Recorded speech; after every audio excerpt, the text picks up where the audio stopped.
Boom!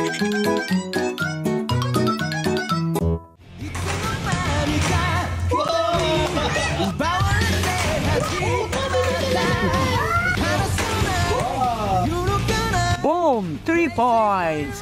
With shoot pa ng nakatalikod. Lakas maka sa Kuragia. Agoy, kinawang court ang sala. Yung TV, mga te, nakaka-nervous ha? Tumataginting na 7 million lang naman ang views ng bata-batuta, basketbolerong overload sa cute.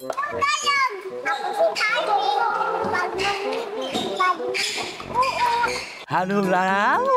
Meet Harvey, ang 3-year-old MVP with his loving and supportive mommy and daddy.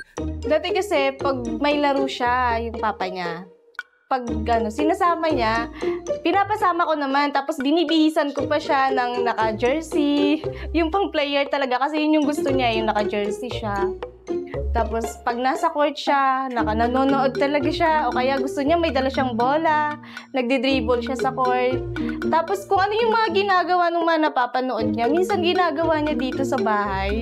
Parang na-apply niya sa sarili niya, pinapanood niya lang, hindi pa siya tinuturuan na yung tinitraining. Tambayan ng court at best friend ng bola, bit-bit pa ang sariling ring, eksaherada. Iiyak yan pag di ko isama.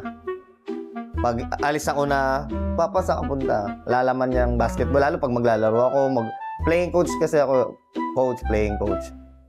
Iiyak siya. Kailangan, pag sasama siya. Kahit nga minsan umuulan, pinapasundo pa ako ng boss ko rito. Boss, di ako umuulan. Papasundo kita dyan. Matik yun. Kasi favorite din nila yan. Kayang makipagsabayan kila kuya. Aba, gumigit na. At napito ka pa ha.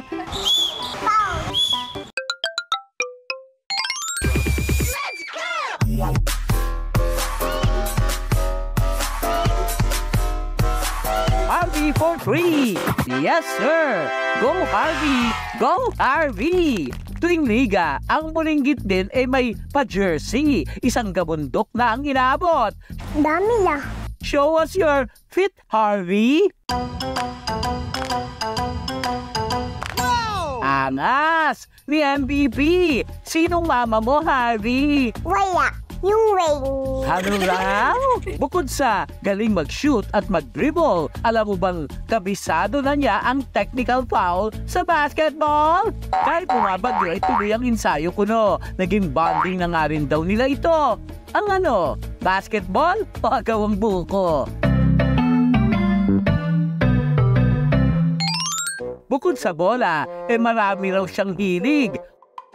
Tapos, basketball, badminton. Wow, ang dami! Whatever man ang dream ni Bagets, all-out support naman daw ang kanyang mga parents. Susuportahan natin kasi pangarap ko rin yun eh. Hindi parang siya nang tutupad ng pangarap ko. Ako, gusto ko lang makapagtapos siya, tapos kung ano nang gusto niyang gawin. So, kasi buhay niya naman yan eh. Nandito lang kami nakasupport sa kanya kung ano gusto niyang gawin sa buhay niya. Basta gusto ko lang makapagtapos siya, tapos mag-focus. Kahit naglalaro siya ng basketball, basta mag-aral lang siyang mabuti. Yun na. 3 taon man at kapiranggot ang laki, kitang-kita ang galing at kumpiyansa ni Harvey. Shoot man at makapuntos, o minsan ay dumaplis ang tira. Di may kukumpara, ikaw ang legit bulilit MVP ng madla.